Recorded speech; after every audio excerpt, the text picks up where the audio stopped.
Tonight, I have the great pleasure of introducing you to artist Emma Spielman.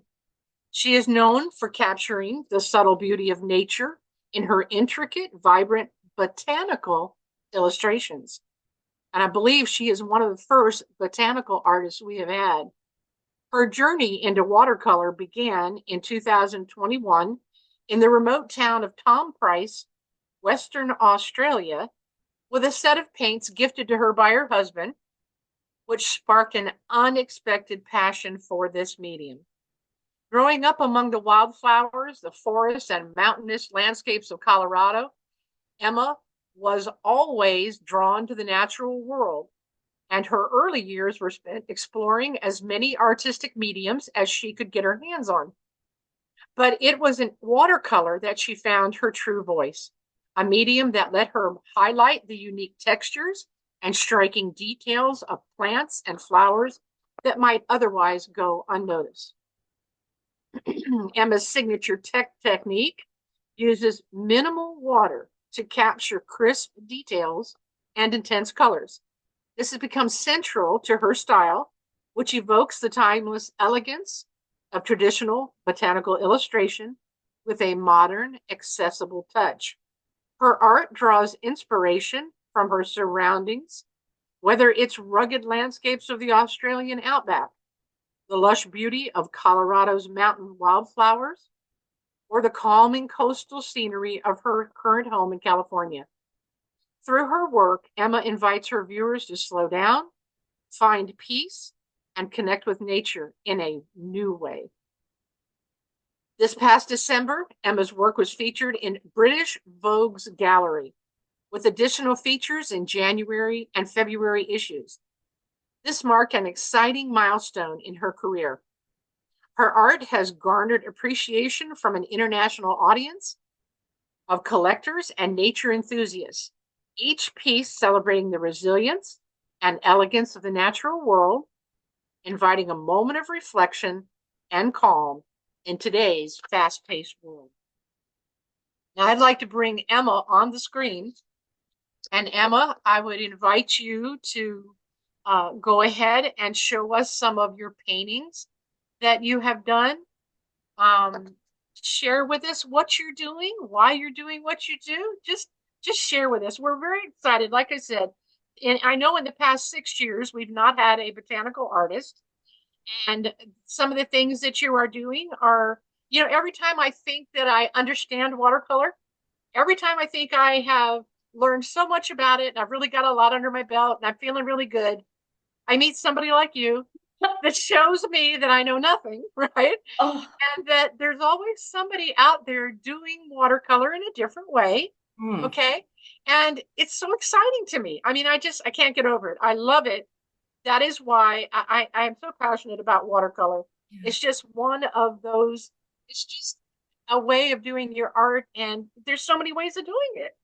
Oh, it's even just sitting in the salon and watching all of the beautiful artworks. I was like, Okay, I'm not going to show any landscapes I worked on. Oh my gosh, it's No, amazing. no, no. It is an honor to be here, and I can start. It's interesting when you were saying that I started in Tom Price. I actually have my original watercolor kit that my husband gifted me. It was from it's called Office Works, so it's like Okay. the Australian version of Office Max. And when I look at these now, I'm surprised I did any art with them, to be honest. But so some pieces that I'll show you that I have done recently. One of them, let me grab them so I can have them in my lap. One of my favorites, it's inspired by Van Gogh. I was on a walk. Most of my pieces come from walks that I take around my neighborhood. I painted this wild iris, so it's this beautiful purple iris. Most of my walks, unfortunately, are taken in like the peak sunlight, so that's why there's such dramatic shadows on it, and the blue comes through there. This What one size is that, Emma? That's beautiful. This, I have it, I drew it in an 8 by 10, but the sheet is closer to like 9 by, I'd say like 10 and a, or like 8 by 11 maybe. I was gonna say it looks big on the screen. Yeah, no, it's a little 8 by 10. I started getting Okay. tired of doing custom framing. So Alrighty.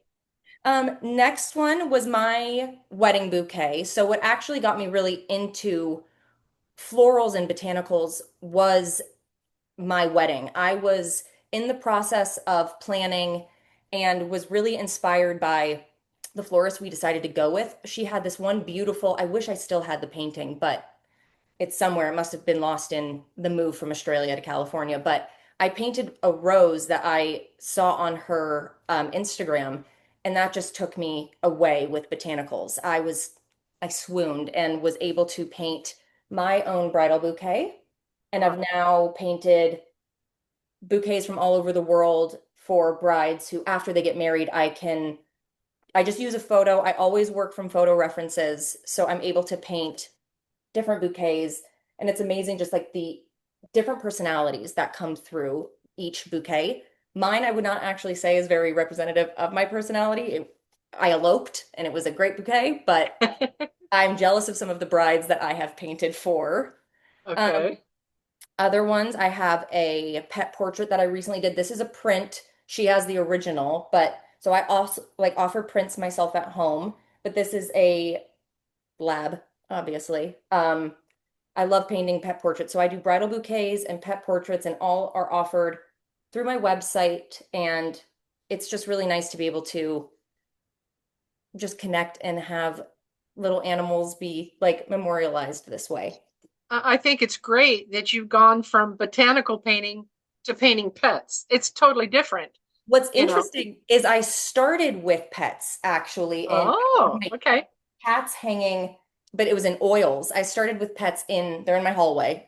And I then when I switched to watercolor, I didn't even dabble in pets at first. That was a slow one, but I started originally, yeah, with more pets, which is interesting, and have found my way back with them. So you're doing your pets in the watercolor now, right? Yes, yep, that's Yeah, watercolor. Yeah, so that that's has what I thought. been for like the past year or so, I've been doing more pet portraits. Fantastic. Okay. Then my most like one of my favorite ones, when I moved to California to Long Beach, I did this series where once a day I took a walk around my neighborhood and found each of these flowers in like and gave myself an hour to paint each one. So I was inspired by the those like vintage botanical posters. So at the bottom I wrote the names in pencil, but what I've done is I've then turned it into more of like a print like this where I wrote Long Beach and added the scientific and common names at the bottom. And so this is one of my best sellers. It definitely gets the Long Beach community fired Well, let up. me ask you, Yeah, after coming out of the outback yeah, in Australia, yeah. I'm sure that when you came to California and you saw all these beautiful flowers, I'm sure you were just thrilled. It was amazing because it's year round. I'm used to flowers from Colorado, where I'm originally from. I'm used to them being there one season, like, and then they pass and it snows. Here is like every season there's different flowers, and now I'm like, hey, I painted from that bush. I've done this. Like, I know I'm very tuned in, and it's cool. It's a nice way when people see this, and I have the conversations with them at like pop-up markets that I do. It's really nice because this is a very easy conversation starter where they recognize these flowers, so it's a little less, I think, intimidating to Hmm. approach, which is nice. Absolutely. That's just beautiful work. Thanks. I love that one. Very I pretty. have a couple more. Okay. Um, This is from my Colorado series. So I went in the autumn, which is like my favorite time of year, and these leaves were all found in the same day. So it was an entire like range of a season from start to basically finish of autumn that I took, and I took each photo.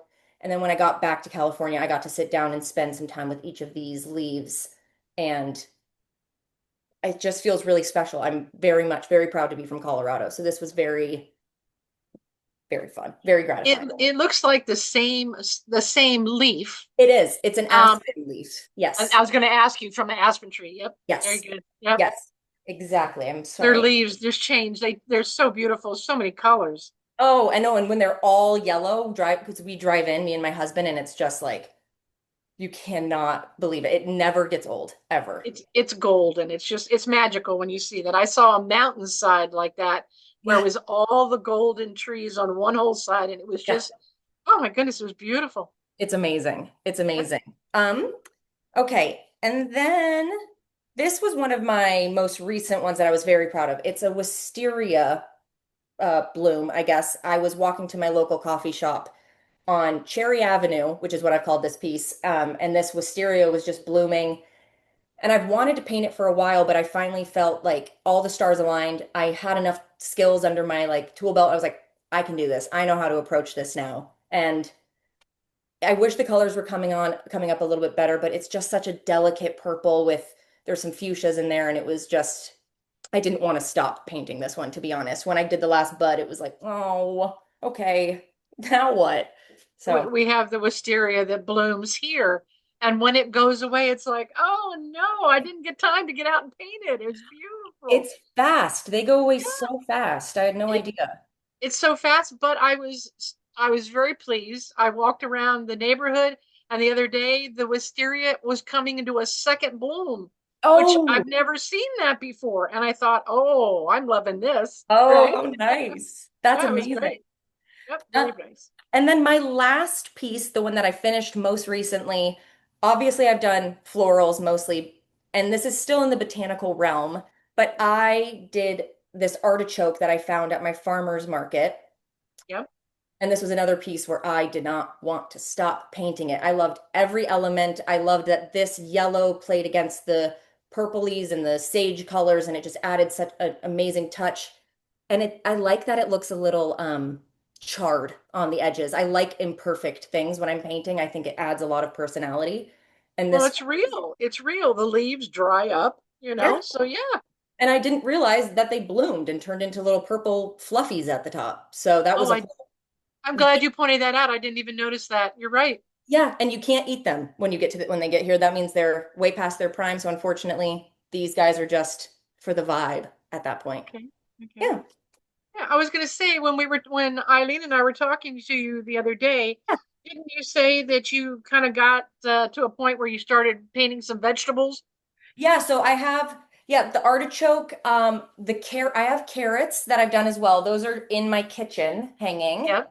Yep. And I did some figs, a little like container of figs overlooking at the top that had Okay. one open. Yeah, so I branched out not too far. I didn't branch that far, but I love it though because we're watching what you're doing and I'm thinking, okay, where will she go next?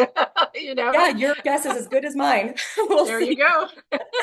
Yeah, just waiting for the next inspiration. That's my favorite, just walking around and seeing what hit. I have an idea in my brain, but we'll see.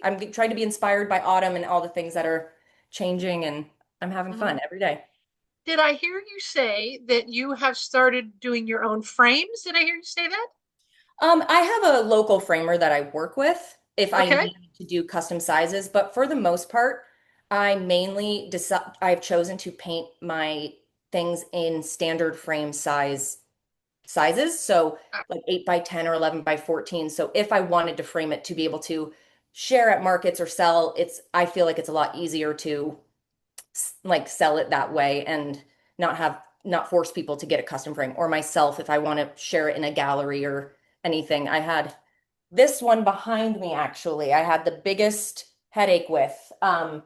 It was accepted into a Rhode Island gallery for a show last year, and the turnaround time to get it custom framed because it's a weird size. I don't even it was an Australian watercolor pad, so it's like A4, A3. It's a headache. But Yeah, after that, I was like, I need to make this easier for myself and started doing like regular frame sizes. absolutely. Yep. Yeah. All right. Yeah. All right. Well, I know you've got a wonderful demonstration to show us. You're Yes. painting. I'll let you lead. You tell us what you're going to do. And then we will Okay, ask let me questions. We'll ask questions as we please go along. do. Please What's that? do. Ooh, let Yep. me mute. Is that better?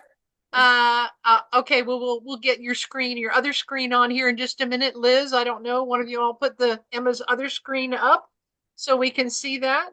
And we'll go ahead and what I'll do is I'll be watching the chat room and Great. I will do what we need to do there. Okay, I will ask you questions from the audience as we go, okay? fantastic. And That sounds great. I Okay. love your colors. I'm like in love with the colors. But Oh, thanks. I'm a color explain girl. Yeah, explain what you do, your brushes, your paint, and all that, and then we'll go from there. Okay, so we'll go through all of my materials to start. I Okay. am an Arches watercolor girl till the day I die. Cold press specifically. I know with a lot of botanicals, people immediately go to hot pressed because it's smooth. I don't love it because I like a little bit of that grit. I like that texture for me. I'm Yep. not going for complete photorealism. I want it to be realistic. I am always painting what I see, so it's hard for me to not make it look realistic. But Arches cold pressed, 140 pounds. This is my newest block. It's an 8 by 10. Before I was using like a 9 by 12 and using a ruler to get it down to this size, but this is new and it's amazing. It's so much easier. My watercolors are all hard pans, besides like a few ones that I supplement in, which I'll talk about. But this is my 48 half pan by Schminke. I recently upgraded to this maybe like half a year ago. From like I was using a really inexpensive one called Mungyo. It's a Korean brand that was where I started learning from after I upgraded from this. But this is wonderful for me because I really like to have control in my painting. Like what was mentioned is I don't love a lot of water. If I do use water, it'll be on like my base layers to do the first wash of color. And then I'm really just using the dampness of my brush. And I kind of like when they get crusty and dry on the sides, so I can really control my application that way. So this is that 48 half pan. I made a little color chart, makes it way easier for me to just know exactly the undertone I'm looking for and mixing it around. And then I use a couple tubes, like I was saying, to supplement the colors that I don't have. In this one, I will potentially be using this Daniel Smith olive green. That's a TBD, to be determined. I'm not sure if I will yet, but I love that color, so I like to keep it around. This Holbein sap green is one of my favorite greens to start with for like stem colors. And then I will add other shades in to really neutralize things if I need to, if it's feeling too vibrant. And then one of my favorite colors is Opera Rose by also Holbein. So this palette already has a magenta in here, so you can see this here, but it's not very punchy. It is still, I'd say slightly dull. It's a great pink for what's necessary, but when I want something to really glow, like you'll see really close to what's going to be the center bulb, when I want something to glow, I'll add the lightest bit of Opera Rose, and it's one of my favorites. So those are all of my colors. And then I'm pretty loyal as well to these Da Vinci Colineo brushes. So this is the kit that comes in a little 5 pack. I think these are actually for like miniatures, people when they paint miniatures. But we have a 5.0, 3.0, 0, 1, and 2. These are the sizes because I really like to get in there with detail and kind of scrub around. I believe these are sable as well, and they're just round. And I've actually bought 2 packs of these now because I just can't get enough. And I have a few extras over here. So a size, another 2, I believe. I brought out another 2, and then you can get single ones, and this is a size 4. So Da Vinci Colineos are my go-to. And then this is my mop brush that I will use only on, excuse me, my like base layer. So if I'm doing like my wet on wet technique, this will be my clean water brush. It's a size 10. Her name is Cindy Lane. She's an Australian artist. And I really liked her style and I thought she was cool. And I saw she was selling brushes and I bought it and I really like it, but I'm not sure if you can get it in the States is the only thing. And then lastly, I always need a little booklet on the side that I do my like swatch chart in. So if I'm just making sure my undertones are correct, they go here. It's this really inexpensive watercolor book. It comes in a pack of 2. It says it's heavyweight and acid free. It's terrible paper. I would not recommend using it for anything but scrap paper. It was a Hanukkah present, so I make use of it and it Okay. it gets the job done. But now I can show you, I'll show you my reference photo. I always work off of my iPad here. So this is a stock photo of the Black-Eyed Susan, which I believe is the Maryland state flower, which is why I chose this today, also known as the coneflower. It's hard to pick up in here, but there's some gorgeous like lemon yellows, mustard yellows, and they go into this really beautiful red, orange, and they're vibrant. And I just thought it was such a nice flower, and I loved the angles of the petals in the back. So that is what I will be painting today. You can see the start already. And I think I will get going. Great. Tell us how you got started on the outer petals, Emma. On these ones, Yep. so I was going to show how I do that. So I'm going to start with a Okay. really simple base layer wash. So you'll see I have a couple of layers or steps going in. These ones are pretty complete. Then these are my first washes done, which is what I'm going to do here. And then I'll show how I build up this dimension, really. So Alrighty. make sure you can see my water.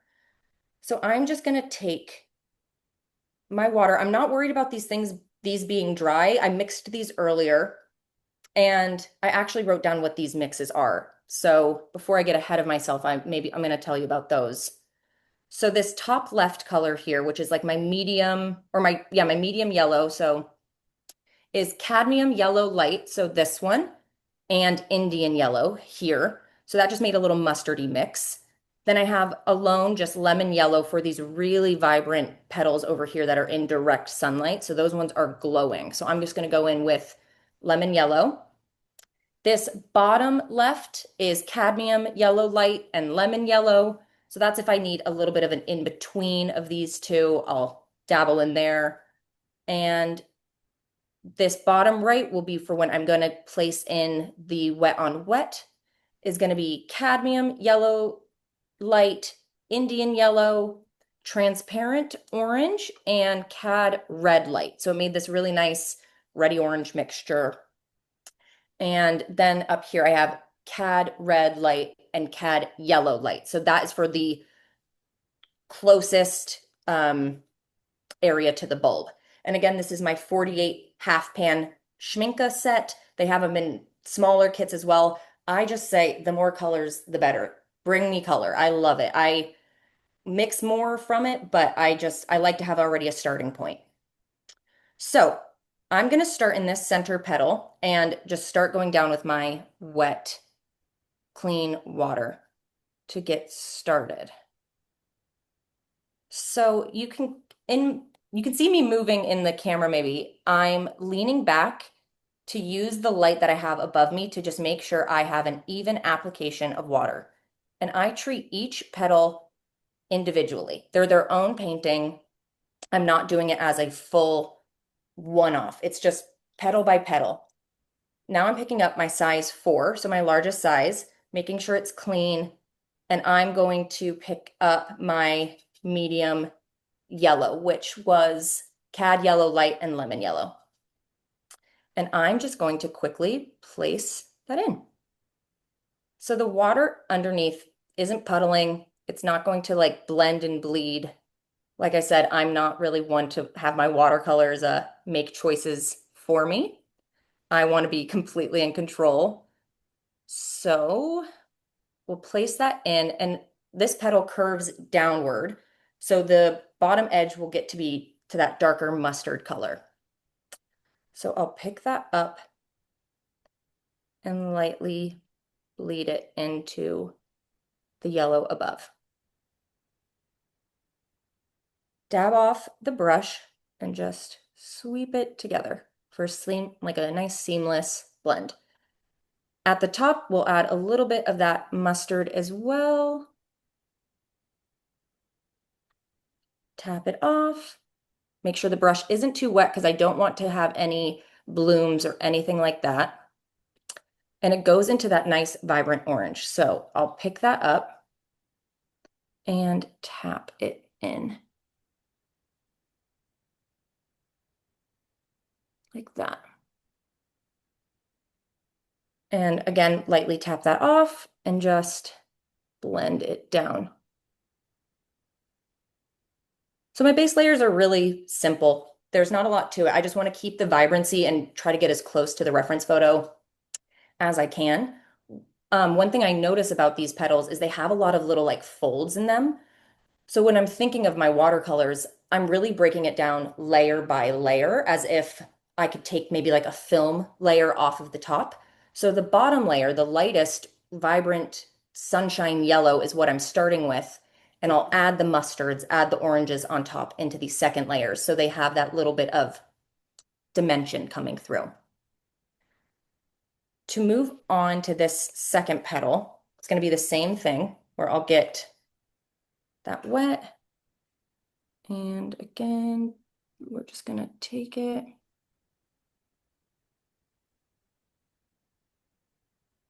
It's not as wet as I want it to be.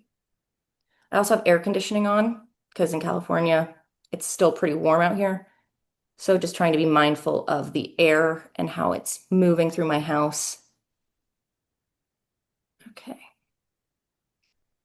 And I can see that that is evenly saturated.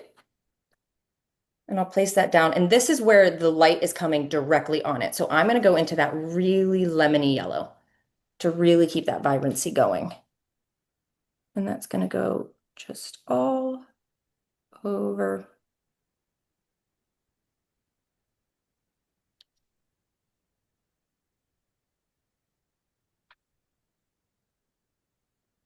Okay. Same thing where it curves down and turns into like the more mustard. So I'm already starting that dimension in this layer.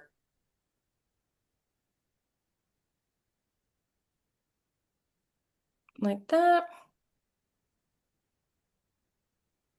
And I do apologize. It sounds like a construction worker just started. So I'm sorry if you can hear that. Hopefully he will be done soon. Yeah, we're not hearing anything in the background, Emma. Okay, good, good. I was like, Yeah. he is really working hard out there. When you pick your paintbrush up again, when Yes. you're done with it, Yes. someone has asked, they said they heard you say Da Vinci brushes, Yes. but what was the series name? Colineo. So co-line O. Okay. Colineo. And it's the 5 pack I love. It starts with a small 50, 30, 0, 1, and 2. Okay. And then someone was also interested in your drawing. Did you draw that freehand? I did not. So I am a big fan of the grid method. I use little tick marks to mark out the inches on my paper. And then I have a grid that I use on my iPad. And that makes it just easier for me. I know it might be cheating. That's debated. I just think if my drawing is solid, then I can just focus on the painting.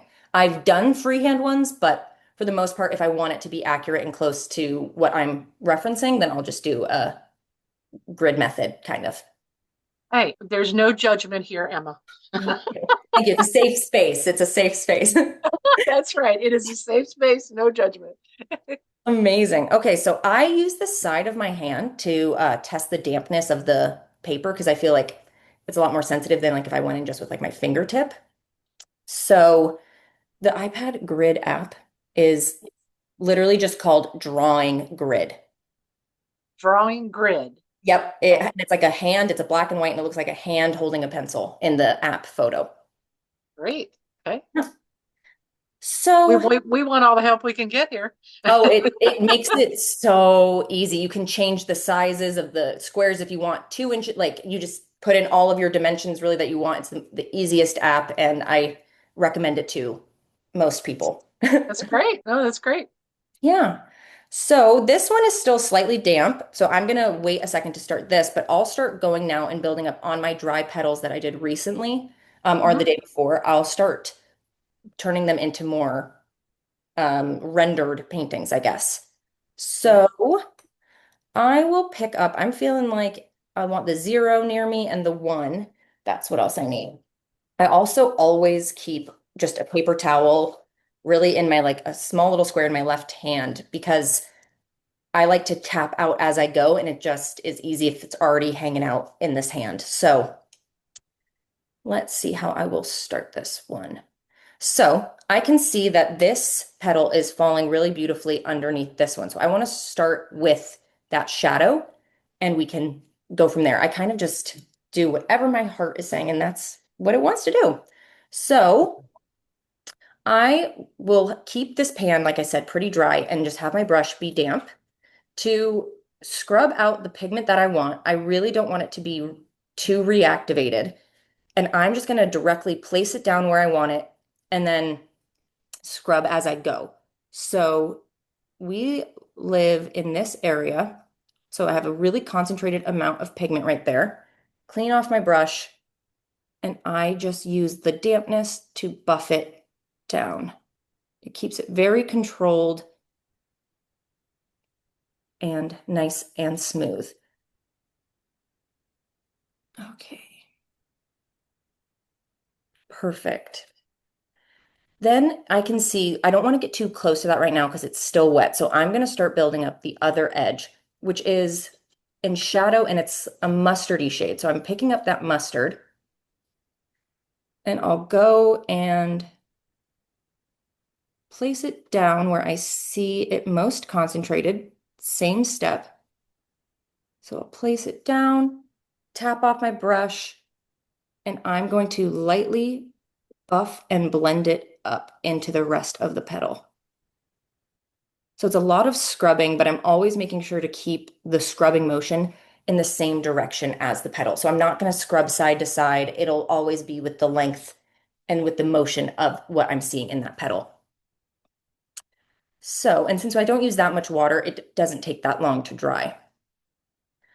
One thing that I can already see is that these shadows are getting a little bit more muted. So they're not as vibrant of a yellow. It's not pure, like one color. So what I love to do is always bring a little bit of brown into my yellows. So I'll take burnt umber for this one, and I'll place it in the corner and just lightly mix together a little shadow. I'm not going to make too much because I'm not 100% confident. And you'll see I'm mixing it over here, looking back at my reference photo, and that feels good.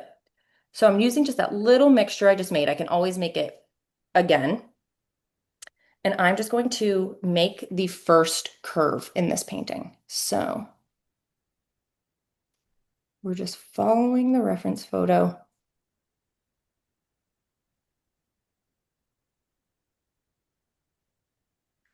Taking a clean brush, and the shadow looks like it goes to the right or to the top.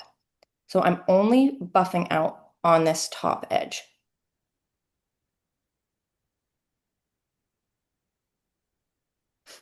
And when it tapers out, it becomes very light and transparent, but I still want like the essence of that fold. So I'm going to just quickly put in just like very light yellow, so almost like a little ombre. Place that down and buff that color out.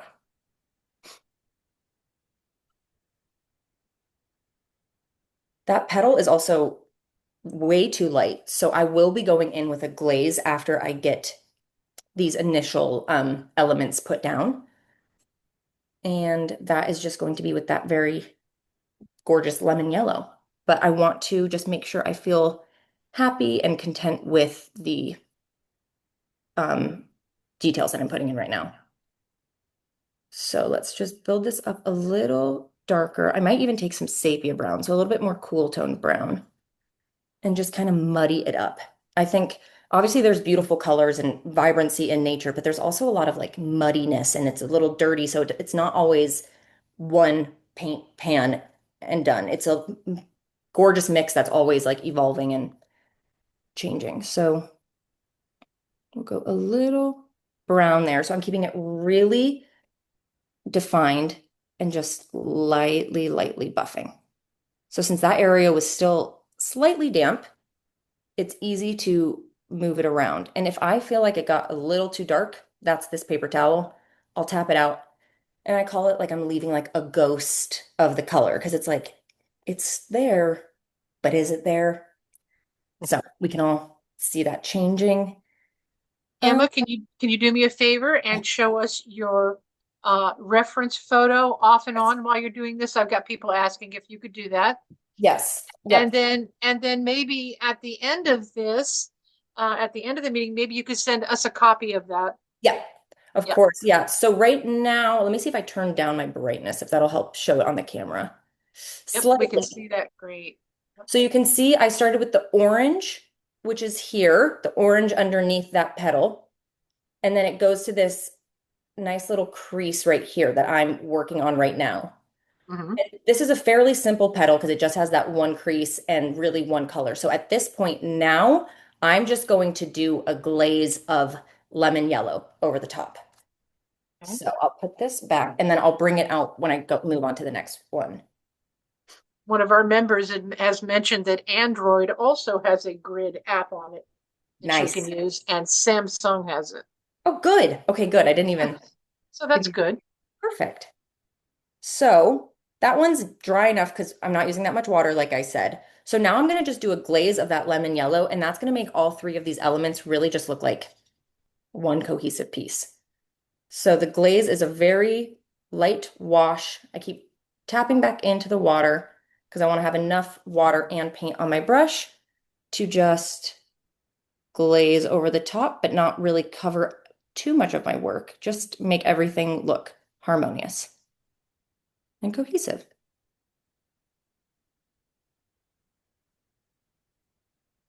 And that is that petal. That one was very simple, so I started definitely with an easy one. And while these now, I'm going to finish up this one so then I can really just focus on building up the details. This petal is a very interesting one. So this is where I was talking about that it has that really defined glow underneath, and then it has those mustardy orange layers on top. So what I'm looking at and what I'm thinking about when I'm painting this is just what's at the bottom. What is the core of that petal? So that is a really pigmented, vibrant yellow. And then I will tap in a little bit of orange, but for the most part, I'm just doing that yellow because I want that to be able to glow through when I do my second and third layers. So, so that's going to be that same technique. My water is tinted slightly yellow. I'm not worried about it because obviously this petal is going to be yellow, so I'm not worried about the tint changing my paper at all.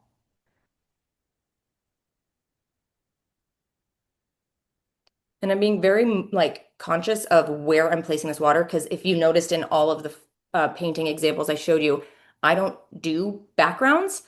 I really just focus on the subject matter. And so I really just want to make sure that my water is contained in the lines that I'm working on. And that is looking nice and evenly saturated. Back to the size 2, picking up that lemon, and I'll tap into a little bit of that cad yellow light and place her in. I want it even more vibrant. I want that glow to really come through. So I'm just following those brush strokes. I'm not thinking about the orange really on top yet. The only thing I might do is I will place the orange on the edges, but I'm not going to add any on this wash in the center yet. So that goes down to the tip that becomes a little bit more mustard yellow at the bottom.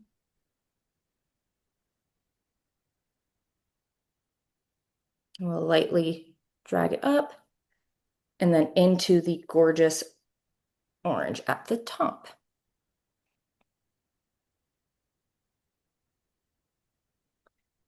And that lives behind that one. So I'm going to build up that shadow work.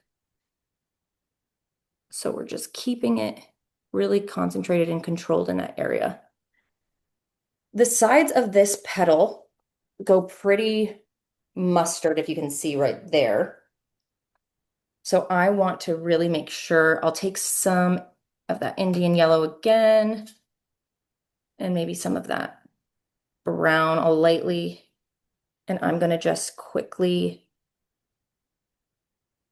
place that in. So I wanted it a little bit more like a whole grain mustard color, I guess. I don't eat a lot of mustard, but That will just go on those edges. It's still a little bit damp. It's not soaking wet by any means, but we're already going to start defining those petals and those folds.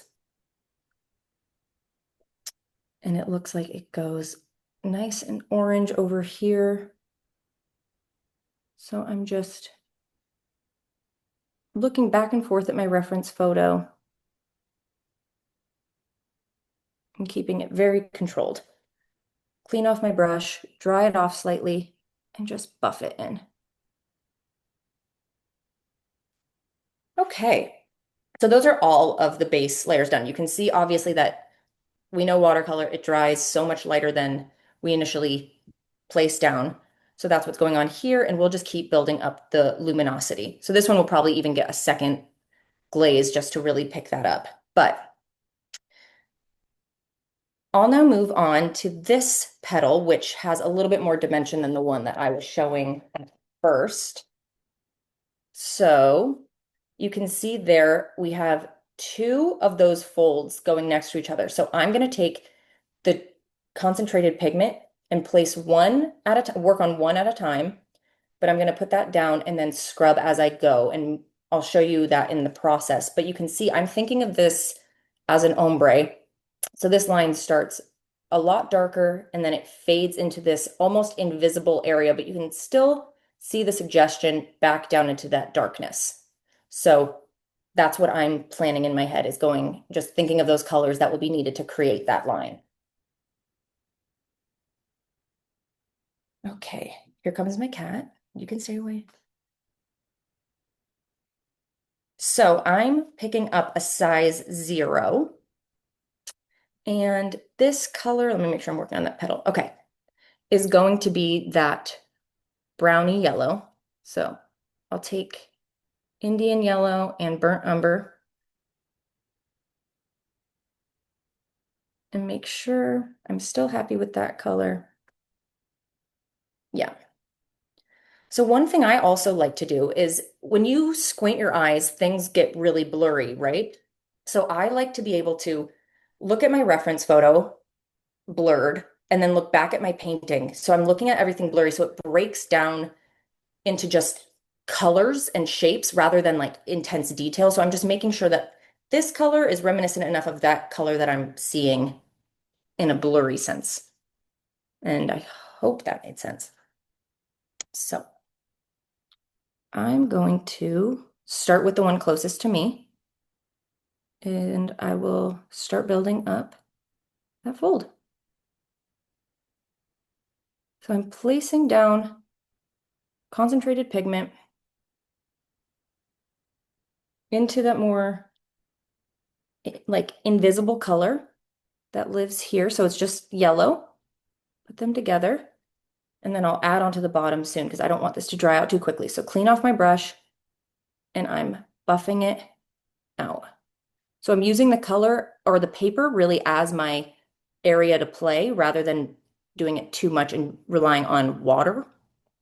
The paper is helping me move things around. And then that goes down into a more mustard right at the tip of that flower petal. Down here. So following that natural curve that we see is being developed right there. And we're just connecting it through. And buffing.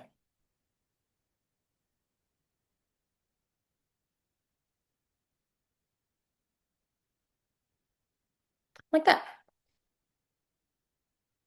And we're going to do the same thing with the second one. I want to make sure that that's dry enough so I have play time.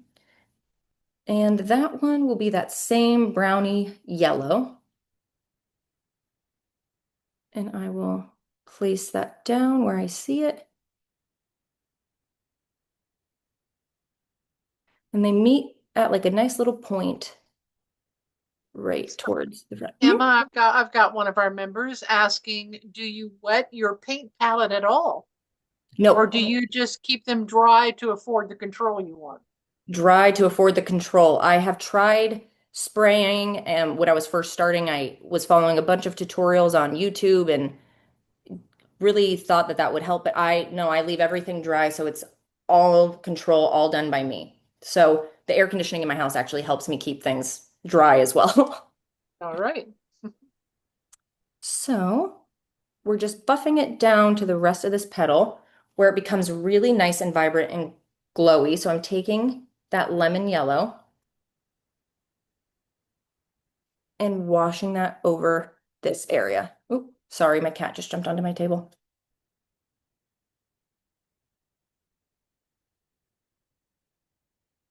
And you can kind of hear the scrubbing.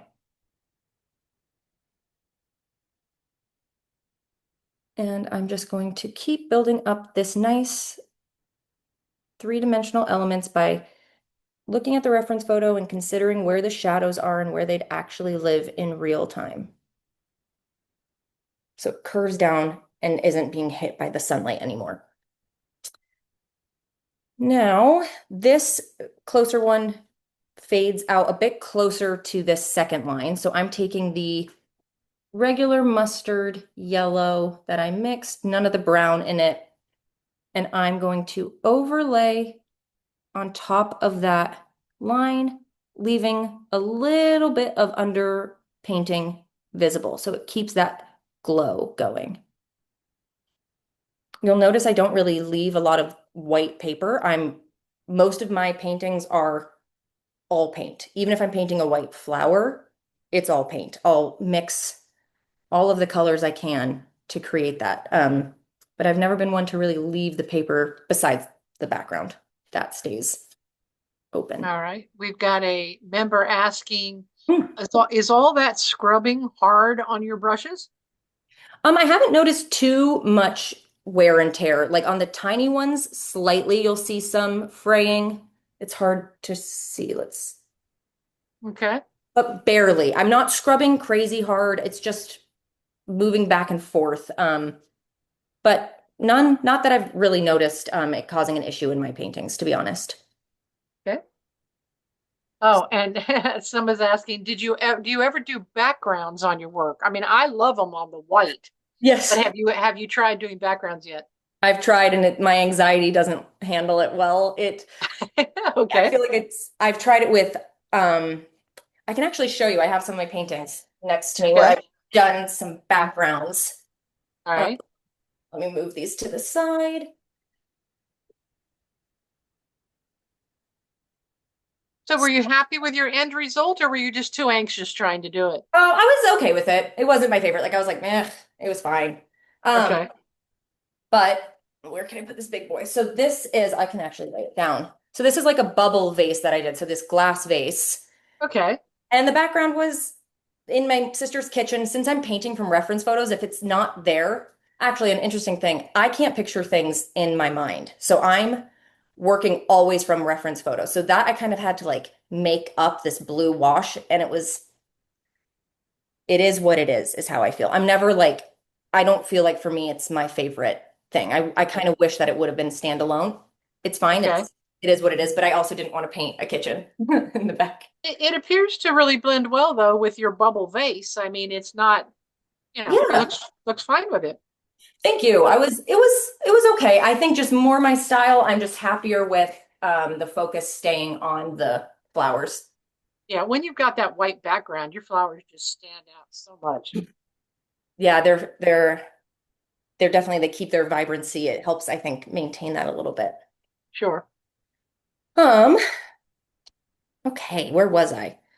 This petal. Yeah, so I'm gonna keep building up those curves so it can keep being dimensional. So it curves down, so I'm gonna add some shadow in this bottom area, and it's tinting a little orange. So I added Indian yellow onto the side here to that orange mix. And I'm gonna start again like I always do, place down concentrated pigment exactly where I want it. And here I'll go into my mustard, the straight up yellow, and blur it out. So kind of already starting a little bit of a glaze there and creating a little bit of a shadow. And while it's still wet, I can make it a little brown as well and just amplify that. It's beautiful how you're getting the different values to just come right up at you. It's beautiful. Oh, thank you so much. Thank you. This goes more yellow down here.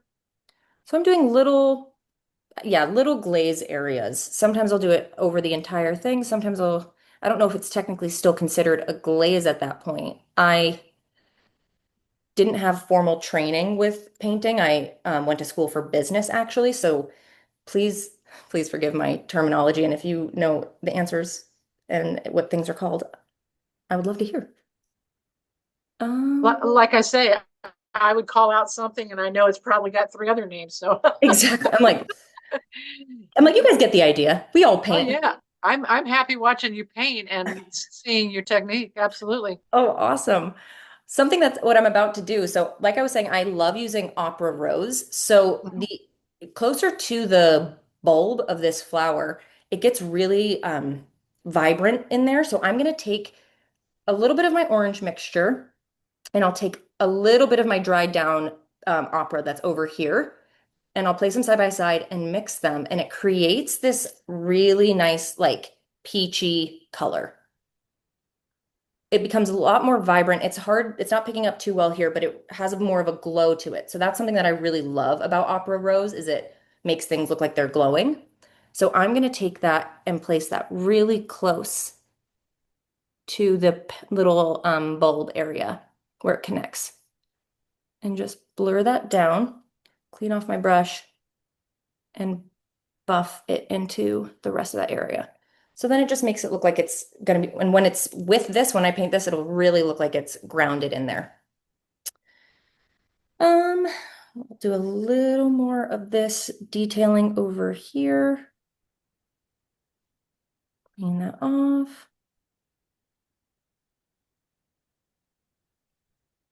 So I'm just connecting those two lines. And I don't want it to be too intense. So I feel like that already is maybe a little too dark. So I'm going to take, since it's still damp, clean it off a little bit and tap it off and leave the ghost, like I said. So that is for the most part that pile done. I'll come back in and deepen up those lines a little closer when they're drier. But we'll move on to this petal that has the most interesting, I'd say, changes where you can see the overlay of this orange down to mustard, big gap of yellow, orange to mustard, yellow, same thing here. So I really like that stripiness. And this is where I'll be using that technique where I'm kind of blurring my eyes to see how dark it needs to be compared to the rest of the petals, because I want those values to stay accurate. So these three will kind of be building at the same time. So I'm going to start on the outer edge with my mustard, my brown mix, my mustard brown. Let's make sure we're still happy with that. I want it a little darker, so I'm going to make some more. So I'll take that Indian yellow and burnt umber. I use brown actually a lot to tint my things for nature. So like my greens will always have some brown in them. Usually more of like a reddish brown because I like the complementary to neutralize things. Um, and that makes things just like a nice natural looking shadow. So right now I'm just making sure that I have the colors that I want mixed up. And I want a little bit of this brown with this orange to mute that down a little bit. And we'll be ready to go. So I'm taking that mustard and I'm going to paint it out.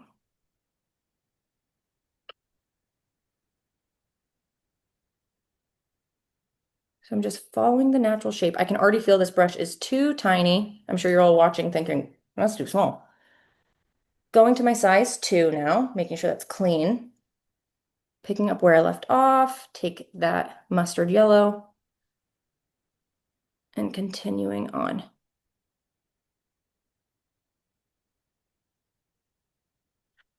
And it blurs down closer to the middle, so I'll take that damp brush and buff it out, making sure to leave that gorgeous yellow in the middle, and I'll even amplify that with wash of color later. And then it goes into the orange. So while that is damp, we're going to continue that ombre going. And it is under the petal there, so it will be significantly darker in shadow. And connects to the center point. Clean that off and just soften that edge slightly with a damp brush. And its key word is damp. It is not wet by any means. I will do the exact same thing. Pick up the more slightly wet paint in the pan and start on the other side so they don't bleed into one. I want to keep them still separate. So it looks like it picks up to this nice mustard over on this edge. Taking just pure yellow to amplify that glow and keep it glowing and keep it moving into the brownish orange, which you can see already started in my underpainting here. Now I'm just going in and redistributing that color and just making that appear a little darker. So cleaning that off, softening that edge. Always following the shape of that petal. So I'm Now, not. Emma, one of our members mentioned that the Schminke palette is Yeah, rather expensive, it but is. she's wondering if it will last a while. I would imagine that's going to It, depend on how much you're painting. yeah, it lasts a very, gosh, it's been a long time. I can grab my other palette that I recommend that I started with. 2 seconds. Okay. Now my cat thinks it's dinner time, so. This is a second palette that I recommend. It's called Mungyo. So it's a Korean brand and it looks almost identical. So it's another 48 half pan, but so a lot more reasonably priced. Oh, I wonder what I was painting before. And it has like a vibrant range. So it's not a professional grade, but it is a really great starting palette for hard pans. I love this one. Sure. Okay. Yeah. They'd like to know if you can buy replacement squares for the Schminke colors. I Yes. would think so. Yeah. Yes, Yeah. definitely you can. Yep. And And they then, sell clear, like empty squares as well, if you wanted to put your own colors in and harden them up with like tubes. sure, sure. Okay. And then a final question. Do you make many prints of your original work to sell? I make prints of every single painting. So I have my own scanner.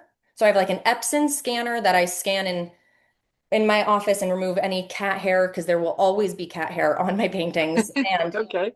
then I have a Canon Pro 1000 printer, and I use watercolor texture paper to print everything on. So I do all my prints in-house myself. Yes. That's great. That's great that you do that. Yep. It's so fun. They're all archival quality inks and papers. So the like any of like the vibrant colors that I'm using that in originals would fade if you put it in direct sunlight, the prints will last at that vibrancy forever. And, So it's been and really you're totally in control of the process, which is wonderful. completely. I color match everything. I make sure that it looks as accurate as I can. So it literally looks like you're getting an original painting. I at markets that I do, I have to explain to people that this isn't the original, which is very flattering. But I'm very proud. I'm very proud of the print quality that I've achieved for sure. Okay. And I'm getting questions. They're coming. I'm Can you happy. can you spell the alternative palette name, please? Yes. Mungyo. Mung Yo. What was it? MU what? Ngyo. Okay. Yep. And then what water texture paper name do you recommend? For prints, Doesn't say. Just says what water texture paper name do you recommend? if it is for my prints, I do Red River Paper Company is who I use, and it's an Palo Duro Etching 315. So it's like 315 pound paper, and it is great. What's nice about Red River Paper Company is they offer sample packs of paper. So you can get a ton, like if you don't necessarily want it to look like watercolor texture, they have so many. If you wanted to print photos, if you wanted to print just for a cheaper value, you can get like flat paper that's really accessible. But they're fantastic. Okay, yeah, she was asking about, yes, for prints. Perfect. What? Yeah. Palo Duro Etching 315 is what it is on their website. Okay, and their questions are coming. Does Epson sell archival quality ink? They come with the Pro 1000 and Pro 300 that I started with. Yes. Okay, and is there a name for that ink? I think somebody's It's, asking, I and what think ink? it came with it. I just looked up the ink that came with the Pro 300. So Canon ink, I think is what it's called. Okay, Yeah. great. So right now I'm going to start defining quickly just this center vein a little bit more because on the edge it's darker. So I'm happy with that wash, but I want the lines to be a little bit more intense. So I'm going with a red, which I took Perylene Violet and Scarlet Red, and I'm just going to lightly buff that down and let the pigment really do the work for me until it turns into nothing. And now I do want the smaller brush. So that was the two. I want a one. So I'm moving on to my one to do the center vein. So I'm trying to be really mindful of keeping that internal yellow visible. I sometimes move too fast and that's not possible. So that's when I would implement scrubbing. But I'm going to really try my hardest to not do that today. So we'll go into that mustard and see, I'm already psyching myself out. Okay. We want to go right in between those colors.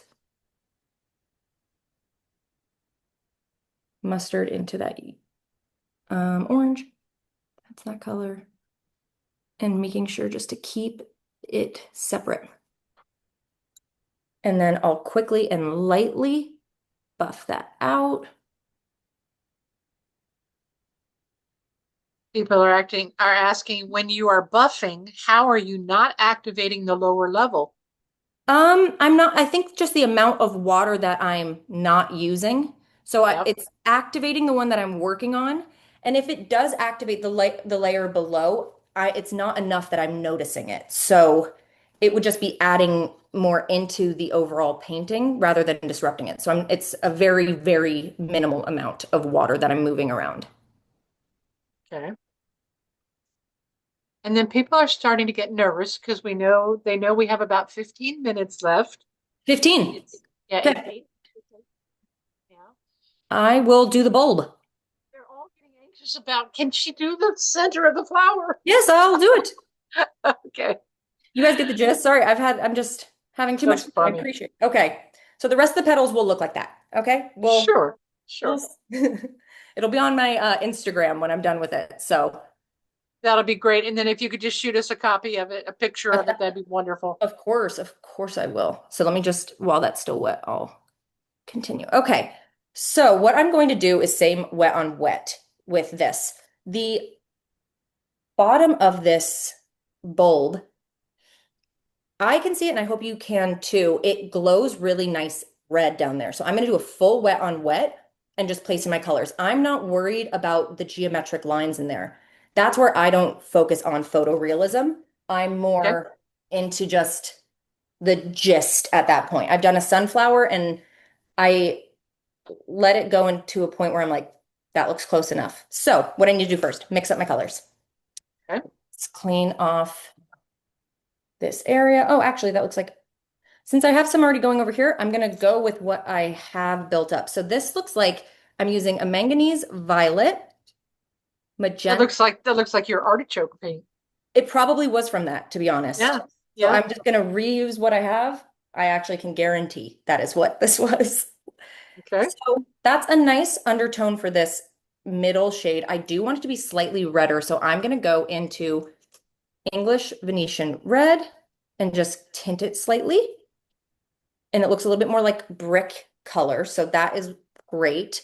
And then up here, I'll do my darkest brown. So that's going to be sepia brown.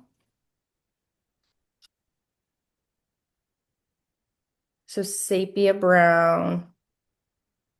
And then to make it even darker, I like going in with a little tap of Payne's gray. And then this is called neutral tint.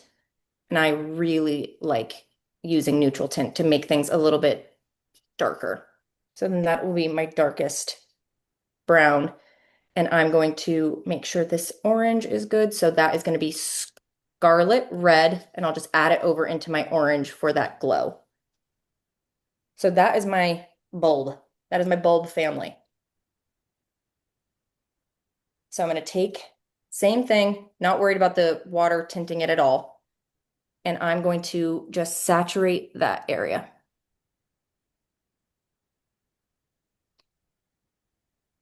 I'm not really worrying about those little points right now because that'll be more like little details. So we're just saturating. Make sure it's not puddling. I can see with my head a little bit of a puddle there. And then I'm just going to place in the red. I might even add a little bit more. So I'll just let her play around. So red goes in close to the bottom because we're having that underlight come through, the glow of those petals, and the undertones live over here.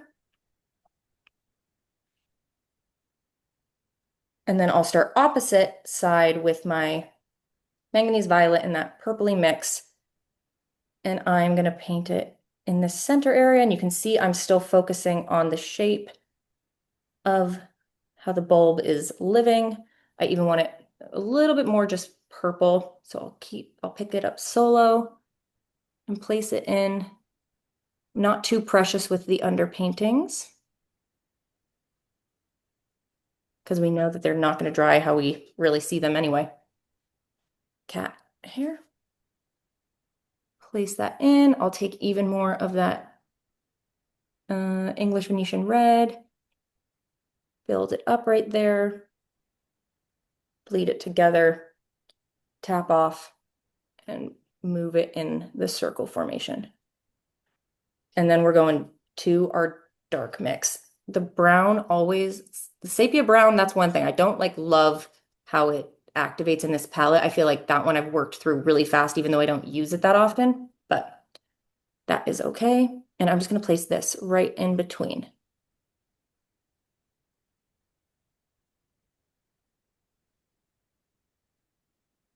And make sure that they all live and bleed and go together in harmony.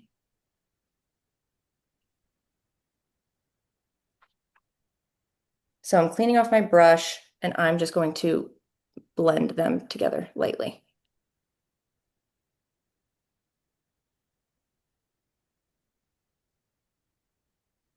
Okay. And that brown even continues on this back side here. A little bit, a little bit. To make it darker, because the shadows really come in over here, I'm going to take just the neutral tint. And it's kind of like a charcoaly color. And I'm going to start dabbing it in little like dot areas so I can let it bloom and bleed. One thing that I don't like with all my other layers, but for this one, it is necessary. It creates the illusion of that texture. So I'm creating those little pointies. So I'm liking it at this damp stage. I want to make that purpley brown cohesive in this area as well. So we're building up the second tone with that same technique. Darkening this area. Didn't clean off my brush in between because no need.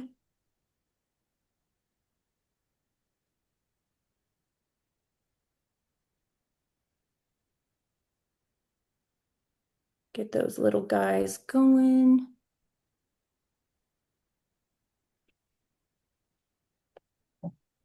And then I want to punch up that red underneath because it's already fading. So I'm going to take Scarlet red and just keep building that up.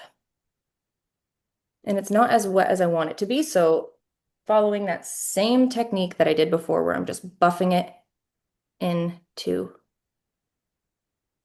the layer and marrying it together with just some brown.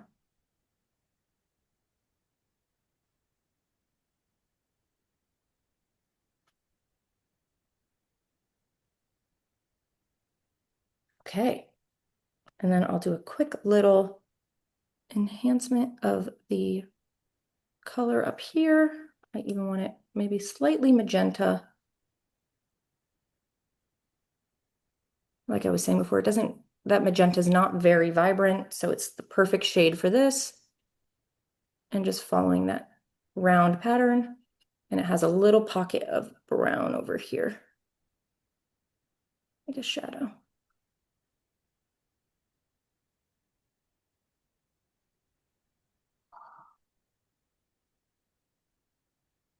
Purple. And that's kind of the center salmon. I would add a little bit more details when that dries, but I'll show how I'll do the stem as well. That is going to be Okay. my sap green, which is already chilling dried here because I use it so often. So I'm just going to do the wet on wet, where I'll take this whole area and saturate it with water.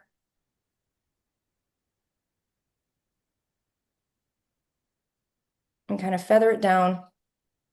And then I'm just picking up the green. And I'm only going to focus it on that right side and then maneuver it over. So we'll start down here. So one of our members would like to know if you try to complete your paintings in one sitting. Depends on the size and the subject matter. So, sometimes yes, if I'm having a really good day, and sometimes no, especially with my newest large ones like the artichoke and the wisteria. That was over a few days. Okay. Um, and also because I was just enjoying it so much. So I just was really letting myself go into that like flow state as often as I could. Okay. And I'll pick up some brown into that green as well to really start defining that shadow.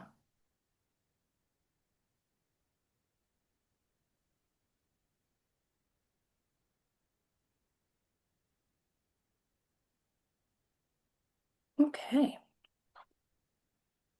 And I'll go to my smallest brush to pick up a really concentrated green and brown and just get it as close as I can to carve out that shape. Emma, people want to know how long it takes you to complete a bridal bouquet painting.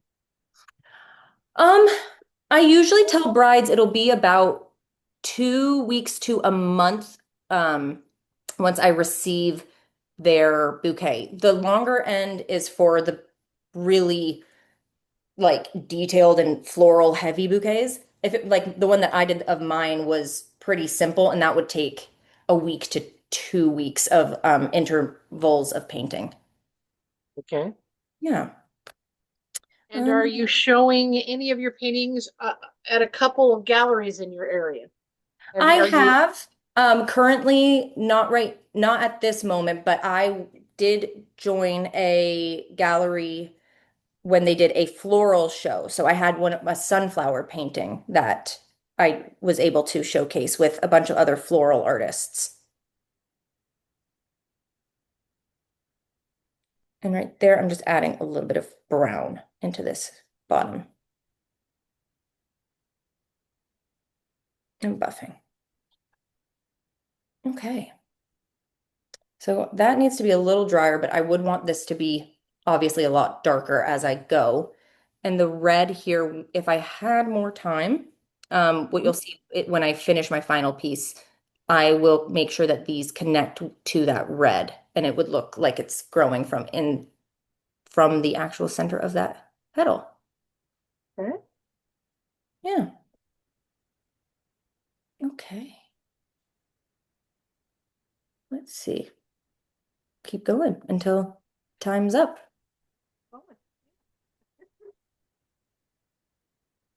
Sorry?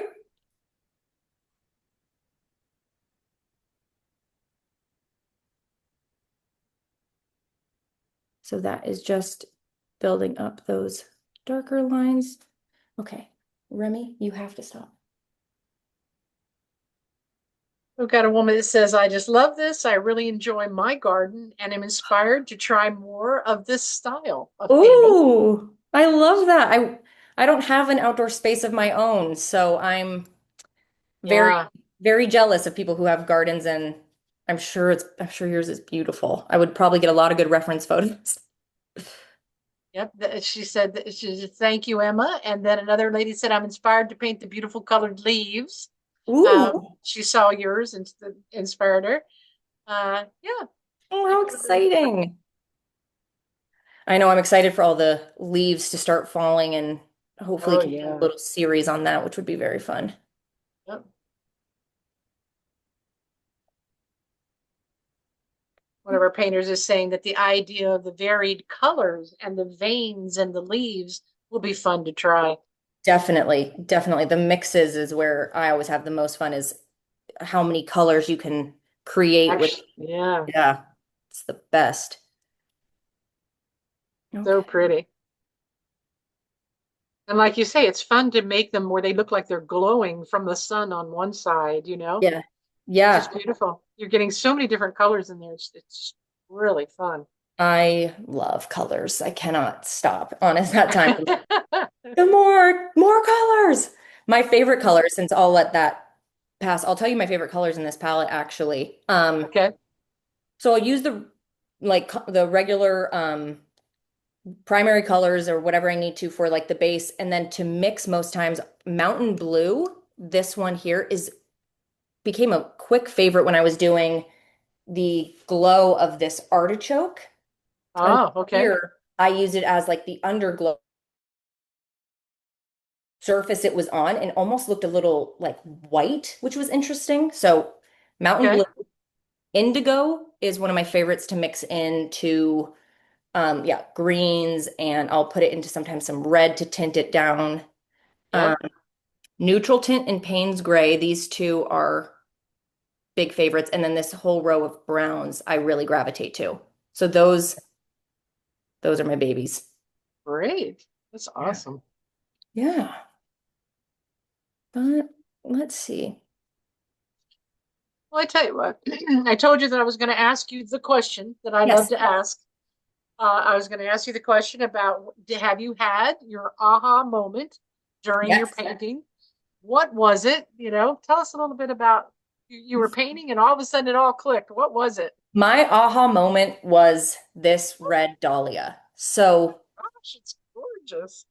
it was the Oh, first painting. So I started out doing watercolors on YouTube following loose tutorials. This is my first painting I ever did. This was okay.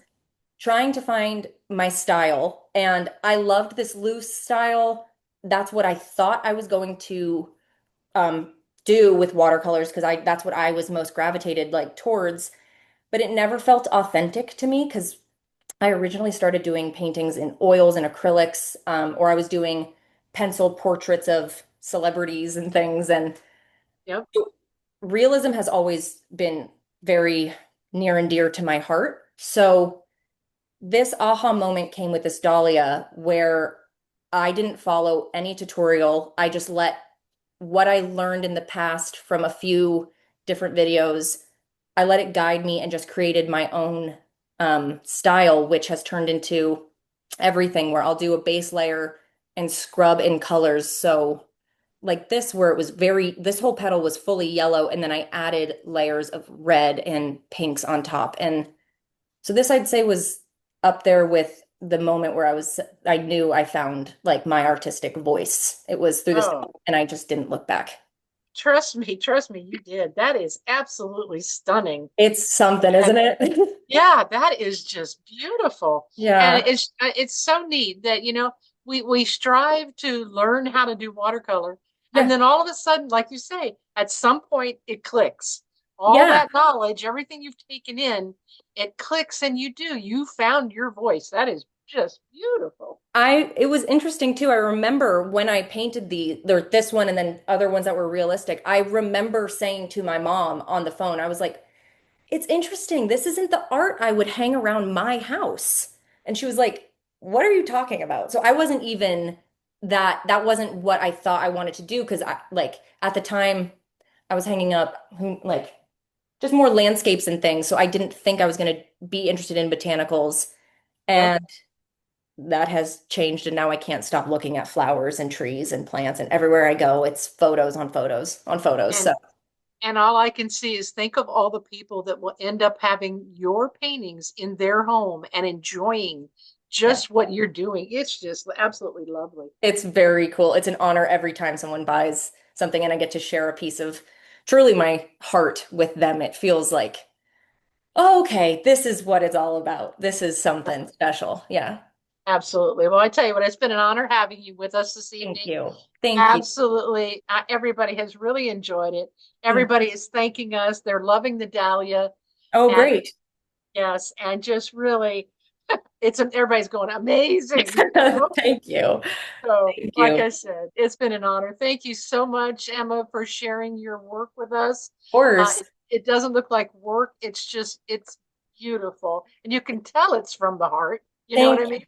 Yeah, it's been such a joy and thank you for asking me to do this. I'm sorry it didn't get complete, but I will definitely share the final piece with everyone because I won't be able to stop. Absolutely. And this is exactly what we wanted to do is learn how you do it, Great. see how you do it, and hopefully somebody else will learn from that and be able to share what they're doing. So I hope so. I If I love seeing what people do, so if you're on absolutely Instagram, share it, send it my way. I have my email on my website. A lot of ways to contact me, but I absolutely love seeing and talking with people. So I'm an open book. very good. I thank you so much, Emma. Thank you. We're going to go ahead. We will share this on our YouTube. And Fantastic. I hope that people will just be inspired and get out there. And if I see some of the work coming up in Yeah, our salon, I'll make sure that I send some of those your way so you awesome. can see what people are doing from I would what they saw tonight. Oh, Okay? I would love that. Thank you for having me. It was such a pleasure. Thank you, Emma. We really appreciate it. You Great. take care. We've Okay, really talk to you enjoyed our later. Okay, bye. bye bye now.